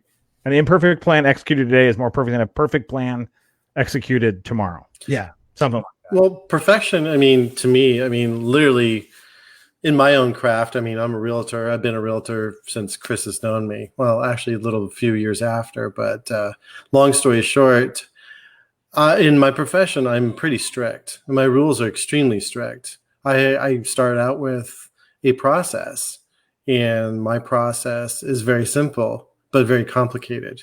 I start out, finding, exactly, putting them through their own process, finding their short-term, long-term goals, then financial goals, that is, then turning them over to a lender that gives them their goals, and then me targeting the property. But the whole thing is that it starts out with a process. And then once we get to the residential purchase agreement, then I go and rehearse with them what they're going to say when we do present it in person, if we present it in person. And I give through if-then scenarios. And then I say, this is what I'm going to say. This is what they're going to say. This is what's going to possibly happen. But I rehearse everything till I'm blind in the face. So maybe I am a little bit of a perfectionist. And whenever things don't go as well as planned, I go along with the tide. But I keep my goals in place of, hey, these are the 4 things that I need. These are essential to live. This is what I have to have. But I keep those things in mind no matter what they say to me. So I go there. But that's about it. And how does that work for you? Can I point something out real quick? Yeah. No. Big hug to Tina. If you're reading the comments, what you just put, now I understand what she meant. Big hugs to you, Tina. Love you. Yeah, no, Tina's fantastic. Tina is. I was just confused, but now it makes perfect sense. So I did that exact drawing. Big hugs. Stippling in pencil in college art. Joking. Oh, big hugs. Yeah. No, Tina's cool people. The rest of these people on here I don't know about, but no. No, we know Ed and Chad aren't. So yeah, what was I just gonna say? Oh, sorry, I derailed your train of thought. No, I do that on my own. That's one of my biggest things I'm working on lately is Jack Daniels. Keep my chain of thought. But I think to add value to those of you guys who are listening, some of the people that come to me lately, they're just like, Chris, I don't know what to do. And I think that's a very valid situation because, again, when we said at the top of the hour, analysis paralysis is like, holy crap. But I think that to sum up what we've been saying is that when you think with the end in mind, and for me, one of the first things I do with my coaching clients is I have them write their eulogy. And sometimes they freak out. They're like, why would I write my eulogy? And I tell them the story that back in 2008, I went to a funeral. And at that point I was speaking and I was coaching, but I wasn't taking it very seriously. And when I went to this funeral for a coworker, I sat in the back of the church. And as people were coming up and saying and eulogizing this person, something struck me. And it was just like, wow, Chris, if I died tomorrow, who would come and what would they say about me? And at that point I thought, okay, probably 10 or 15 people are going to show up and they would say, oh my God, Chris is a smart ass. Chris is a party animal. Chris likes chicks. Chris is into rock and roll. Chris is funny, or whatever. There was nothing of substance. And these people were getting up there and they were saying beautiful things about this person who I knew, but I did not know the extent of how beautiful this person was. And I wish I would have known that about that person. So on my way home, I was trying to figure out, I was going through this growth spurt of mine where I constantly am trying to grow and evolve. And I said, you know what? Let me go home and write my eulogy and see how it comes out and see what I write. And the God's honest truth, I went home and I pulled out a yellow pad of paper, which is sitting right next to me. I had my trusty pad of paper, and I just started writing my eulogy. I didn't think about it. I just started free flowing. And the gist of it was so beautiful. I knew I was on point when I had a full page and I read it back, and I got about 3/4 of the way and I started having tears come down my face. And the reason why I was crying was that I was like, holy shit, that's who I want to be. That's who I'm supposed to be. Yeah, it's cool to be a party animal. It's cool to be all these different things, but we do all have to grow up. We all do have to make sure that we are acting responsibly. We are taking ownership of our actions and really thinking about the legacy that we want to leave, especially if you have kids. So if you're not sure what to do and where to go, for me, when I wrote my eulogy, it got down to the crux of this. And I live my life every day by this. And the thing is, Christopher Rausch will have fought for what was right and what was fair. He will have risked for which that mattered. And he will have left the earth a better place for who he was and what he did. And I wrote that day in January, in 2008. And that has stuck with me ever since. And so whenever I get out around or I start going down a black hole, a couple of years ago, I was in a bad place. I was taking my dog for a walk every day going, really, why bother? And this is before this is before we had Jackson. So it was right around, a lot of stuff. And Ed, you remember those times where I was kind of like, a lot of stuff happened and I was just questioning everything about myself. I didn't know, I couldn't fucking believe in myself. I was like literally taking the dog for a walk every night. Motivation talk. Okay, if I was my own client, here's what I would say. Here's what I would do. And just digging myself out of it and taking it one step at a time. But when I remembered the eulogy, I'm like, Chris, you still have a lot of work to do. You have a lot of work to do on yourself. You have a lot of work to do in the world to leave that legacy. So you have to keep that first in mind. So if you guys are out there struggling, write your eulogy and sit down and take a good look at what your values are. What's your ethic? What is that you want to contribute to this world? What difference do you want to make? Pick something that pisses you off. If you don't know what to do, pick something that pisses you off and try to figure out how to solve for it. Whatever it might be, some injustice, get involved in that, become a spokesperson, become an advocate, get involved, make changes, try to get with Congress to write a new law, whatever it might be, or simply become a teacher or simply do something or simply, start creating and doing the things that you've been talking about that you said you never had time for. I mean, that's the amazing time for this. So if you sit there and you get in analysis paralysis, but you think with the end in mind, it's like, okay, I know I want to end up married. I know I want to end up with kids. I know I want to end up financially secure. I know I want to end up, owning my own taco cart. Okay, I own a taco cart. What was the last thing I had to do before I got the taco cart? I had to buy it. Okay. Then I had to research it. Then I had to figure out insurance. Then you start working backwards and it's like, oh shit, I may not have a taco cart tomorrow, but 5 years from now, if I get started today, I'm going to have it. And if we're blessed, we're going to live those 5 years. And how cool would it be to look back 5 years and say, wow, out of one of the shitty experiences of our life, where thousands, hundreds of thousands of people died. That's when I got the inspiration to start my taco cart. And here I am 5 years later. Sometimes it comes down to discovering the little nuances of going on that journey. For me personally, getting to where I wanted to be, because I thought I was, and I realized, wow, this is not turning out the way I thought it was going to be. It was one little nuance, and it was learning how to tell people no.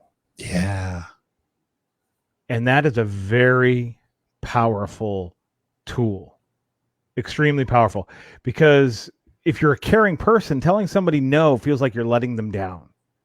Well, let me find a way that I can make sure that I can help you. Well, how can you help them if you can't help yourself?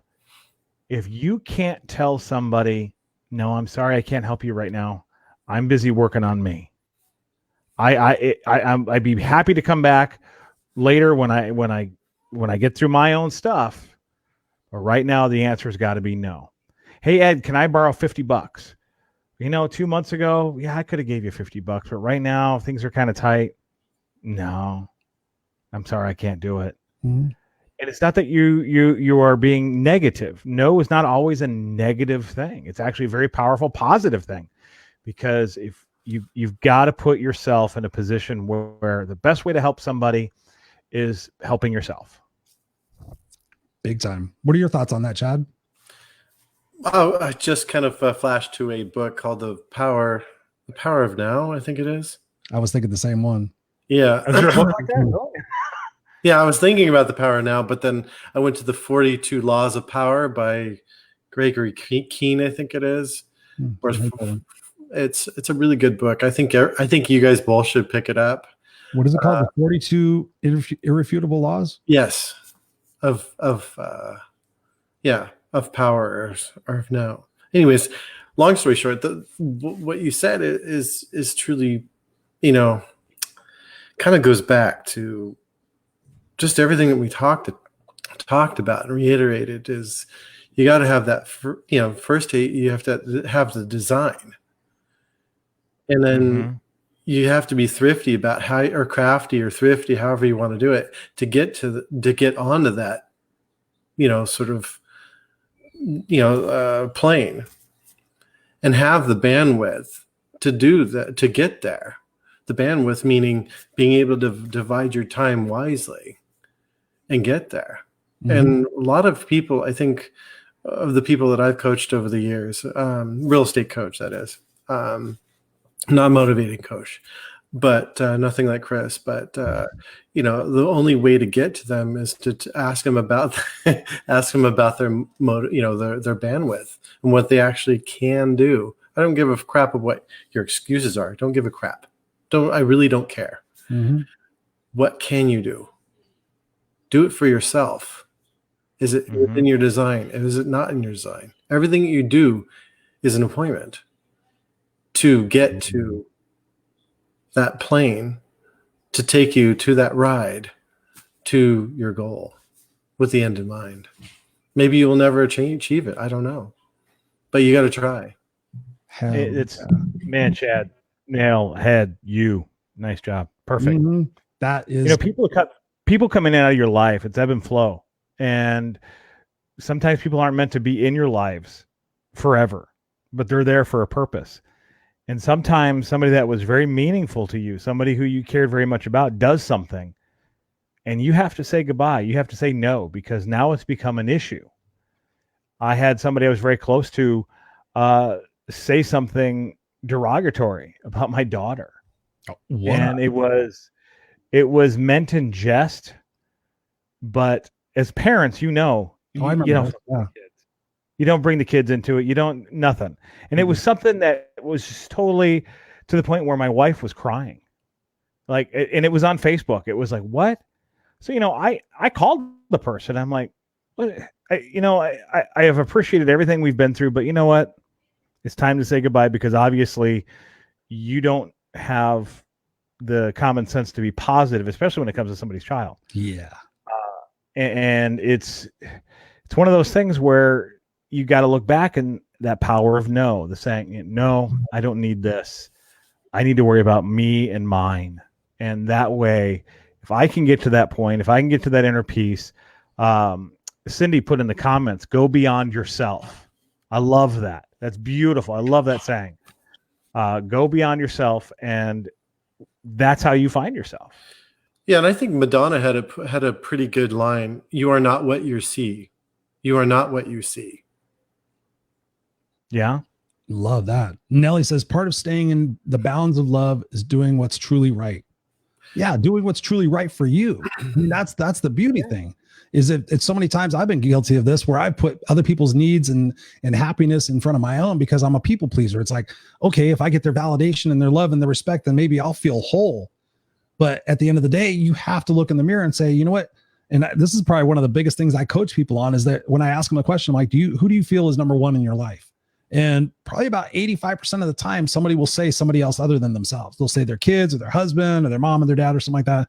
I'm like, yes, that can be true. But without you putting yourself number one, and not from a selfish standpoint, but from a self-love standpoint, then you are in a much better and a more congruent position to authentically, truly help people for the right reason. If you're helping somebody like I was constantly trying to help people to get that validation, get that love and that respect that I did not get from my mom. Once I realized and I took that out, took that away, I was still helping people. But once I put the real why, like we were talking about Simon Sinek, when I put the real why is that my legacy is the most important thing for me to fulfill, and doing that by sharing my gift, I was able to serve, and I am now able to serve so much more effectively because now I've taken the why and changed it around to like, okay, I want to continue self-growth. I want to continue self-improvement. I love learning. It's amazing what I've learned in the last couple of years with the books that I've read, The Untethered Soul, The Surrender Experiment, those other books, because now I can serve so much better. I'm such a better person. I'm such a stronger person than I was when I was doing it from supposedly a selfish standpoint, but it really wasn't. So you have to take care of yourself. You have to feed yourself. And like Ed said, you have to learn how to say no, or no, not right now. Or what I say now, because I get people hitting me up for free coaching all the time. And I've been coaching a lot of people for free, and I'm not even worried about that. I want you to reach out. But the thing that I ask people is, okay, what part are you going to accept responsibility for out of this? I'm willing to meet you halfway and help you, but what things are you bringing to the table that we can proactively discuss that will get you to where you need to be? I don't want this just to be a 45-minute session of, oh my God, Chris, and there's this, and there's this, and there's that, and there's this, because people have reached out to me and they start with that. And I'm like, no. This is not going to be one of those calls. This is going to be an accountability call where we're going to try to zero in on something that you can focus on as a possibility for you to thrive and come out of the situation better than you went into it. Yeah, agreed. Totally. Yeah. Yeah. It comes back to what we were talking about earlier, and Chad was talking about accountability. And that's one thing, Chris, I've noticed with you is whenever you and I have talked, it's always, you find a way to say, okay, well, what are you doing about it? And you don't necessarily say it that way, but I have figured out your little game, young man. But it is true, and it works. Mm-hmm. It really works. And you see, sometimes people don't learn unless they go through it. But a smart person will listen. Yeah, I know. We're all guilty of that. Oh yeah. And the good teachers are the ones who have gone through. Like that song says, you're going through hell, keep on going. And there's Dina. Hi, Dina. I used to produce her radio show. Anyways, if you're going through it, just keep going through, and then you can help the people. Chris, you and I were both, shall we say, that's the word I'm looking for.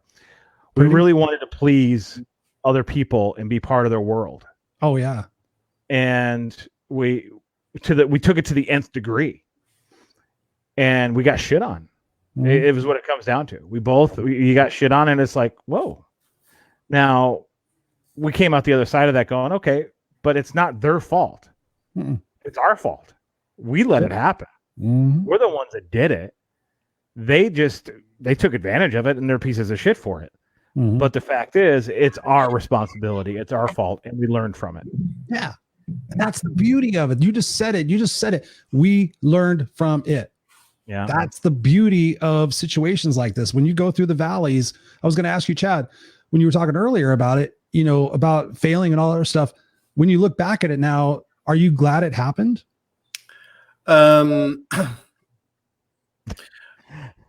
Yes and no. It was extremely painful when it did, mm-hmm. But it was to the core where you're like, huh? Has it made you a stronger person? Has it made you? Yes, it's made me stronger, but it also scares me in how dark I went. Oh yeah. I mean, not just dark. I went deep dark. Mm-hmm. We've all been there, Chad. Yeah, I think the three of us have definitely been there. Yeah, I mean, it was deep and dark, and it's something that I never have really felt.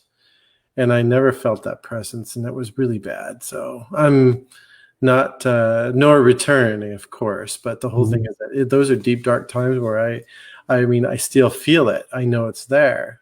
I'm very well aware of it. Yeah. And so I'm, constantly going, okay, that's there. I understand it. Yeah. I didn't understand it beforehand when I was going through it, but every step is victory. I kept on literally, that was what I would say.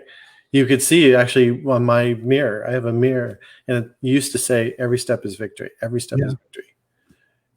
But the deep, dark place, you got to learn from that deep, dark place. And I did, but it propelled me so far away from that in contrast. And, I'm, definitely limitless as I am today. I still am as unstoppable as you could ever believe, even though I'm very passive. Yeah. Very passionate, but I'm very passive. I'll still go calculate what I need to calculate, get it right, and execute it. And then debrief myself and say, what worked, what didn't work? Am I closer to my goal? Am I not? Mm-hmm. That's a damn good point right there, Chad. You got to debrief yourself. Right. You gotta analyze what you just went through. Yeah. Am I lucky or am I just good? Am I fuck up or not fuck up? You know, What's the analysis? What's the analysis? What was the outcome of that investigation? Yeah, analysis. Still under investigation. I think we all are. We're all under investigation. It's ongoing. It's called OJT, on the job training. I still don't have enough information, but I will come to, how would you say, a better ground.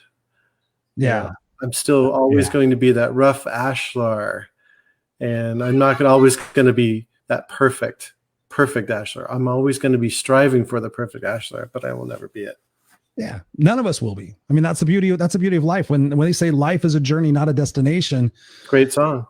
Yeah, I mean, that's the beauty of it.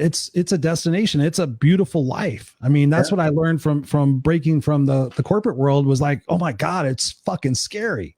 But I don't know if you guys know who Steve Harvey is, right? Comedian. Yeah. Have you ever seen his, I think, Ed, I've told you about it, Jump. Have you seen the video Jump? Yes. I'll look it up. Jump. Yes. Steve Harvey. It's a minute and a half. It is probably one of the it changed so much with the day you gave me that. I was like, whoa. Yeah. The most punch for a minute and a half of your life. I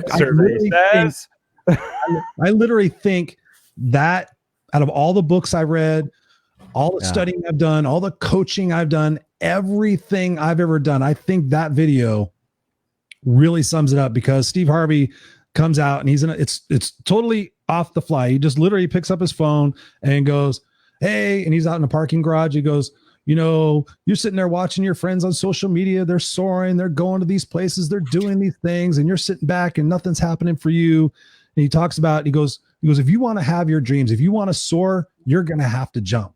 He goes, but let me tell you something. He goes, when you jump, you're going to get banged up. You're going to hit your back on the sides of the walls. Your parachute's not going to open right away. You're going to freak out. He goes, but he goes, your parachute, he goes, I promise you, your parachute will open. He goes, will open. You have to stick with it. He goes, but here's what I'll tell you, ladies and gentlemen. He goes, if you don't ever jump, your chute will never open. Yeah. Amen. And it was like, mic drop, boom. And that's what I went to my wife with. I was like, listen, I know that, you know, made good money, everything. Oh, hey, sweetie. We're going to wrap it up in just a second, because I got to go say goodnight to my sweetie. And I think you have to go say goodnight to yours too, Chad. I got to get this one to bed. But that video, I constantly think about it. It's like, yeah, is it scary? But is it exciting? Yeah, I helped somebody become a professional speaker one time. They're like, oh my God, I'm so scared to death of going on stage. I'm like, you're scared to death or you're excited? I said, literally, it's the same emotion. It's just the label you put on it. So if you're going up there and you're excited, that's pretty awesome. We're all excited. Yeah, you're going to get nervous. You're going to go speak in front of a bunch of people. But the sooner, at least for me now, that I know that whatever comes out of my mouth and my heart is what I'm supposed to say. I don't get up on stage anymore and go, okay, I have to remember 75 things and get them in this order and say them this way. I just get up there and go, okay, I have a mission in my mind that I want to impact people. And I'm going to trust that whatever's going to come out of my heart. That's why this is called Raw and Unscripted. I did not want to have a polished show. I did not want to have editing. I did not want to have cool little things. It's like, this is just people getting in front of a camera, talking and sharing their heart. That's simple. That's all you have to do. And the God's honest truth, since I've had that perspective of just really like, you got to jump. I'm like, Chris, anything you've ever done in your life, you have landed on your feet. It's been uncomfortable. It sucked. You've had to end relationships. You've had to do what's uncomfortable. But guess what? You're living proof. Now I own 2 houses. You know, I have a master's degree. Because of all those things, I got out of my way and I jumped. And this time when I jumped, I was like, I know I have the skills and the faith and the belief to become a super successful coach and a super successful speaker. And as I've been free falling and as my chute hasn't opened yet, some amazing things have been happening. I've met some amazing people. And I know that all the pieces of the puzzle, the little pieces are starting to fall into play as I continue chipping away and chipping away and chipping away and not giving up. Like we've been saying throughout this whole entire show, putting one foot in front of the other, having the right why, having the passion, having the motivation, having the right people in your life. That is so paramount. We haven't even talked about that. Yeah, the right people is big. It's paramount. I mean, it's that's a whole nother show. Yeah, we got to do. Yeah. Let's just do another one on that one. Yeah, I agree. I agree totally. You know what, guys? You're gonna get scared. You're gonna get scared of. You're gonna lose what you have, and that's what you got 2 houses. You got all this stuff now. It's like, hey, this is great, and your biggest fear for not jumping was you were gonna lose it all. Yeah. Now I'm fine with it. Yeah. You know what? You might. Mm-hmm. But if you don't try, look at that! There's another. Baby too. Hey, where's my kid at? Yeah, now we need Jackson in here. If you don't jump, like Steve Harvey said, if you don't do it, then you can sit in your big house and you can sit with your nice cars and wonder, yeah, I did okay, because that's what it comes down to. But if you jump and you're able to keep that stuff and build on more. Now, I left a house that was much bigger than this on the other side of Phoenix. We bought a smaller house, but I got this beautiful backyard, and I made it into my own. I made it into this whole Margaritaville-esque thing, and it's what I wanted. And I don't have my own office anymore, but I got my little cave right here because you know what? I had to sacrifice to get what I really wanted. Yeah. And I'm happier, so much happier. It's called freedom. Mm-hmm. Yep. Amen. Amen. Thank you for sharing that. All right, guys. Well, Angel just. And he froze again. Uh-oh. I think he's permanently gone. He is. Look at that. Look at the face, though. I know. Chris, here he comes. He's coming back. He's coming back to life. You froze for like 30 seconds there. Oh, that must be my computer that's doing that. That's crazy because I actually have a landline, but I know that the internet's been kind of unstable. But I just want to thank you guys for being here and showing up. I mean, this was unplanned. You guys just said, hey, I threw it out there. If anybody wants to participate, come in and throw this. I love you guys. Thank you so much for being a part of my life, holding me accountable, being a part of my amazing highs, my lows. I thank you guys so much. I'm so proud of you guys for what you have accomplished and what you bring to the table, the inspiration that you shared tonight, your heart that you shared tonight with everybody. That means the world to me. And I just encourage you guys all out there just to do the same thing. Start your own Facebook Live, start doing things, start getting like-minded people together. I've got working with something with Scott about giving your gift. We're talking about this nonprofit organization, different things like that. This is an exciting time, but you just have to take it day by day. And I believe that Chad, myself, and Ed have all said, if you need somebody to talk to, reach out to us. If you want their information, if you're gravitating towards them, send me the information. I'll get you in touch with them. But this is a time where we need to lean on each other. We must lean on each other, and we must take it day by day. And that's why I've been showing up. My voice is hoarse. I show up every day. I either do a video or I'm doing a live. I want to be that consistent. I am going to be that consistent person in your life with my friends and my buddies. So I just encourage you guys to enjoy your family, embrace the moments, figure out how you're going to be part of the solution, not part of the problem, and just focus on one step at a time. Amen, brother. Amen. All right, guys. Thanks for having us on, man. Yeah, thank you so much. Let's do another one here real soon. Absolutely. Love to. All right. From the Raw and Unscripted show, Christopher Rausch, Ed Vanderlee, Chad Pape. We love you guys. Kick ass. Stay unstoppable. Until next time. We love you. Laters.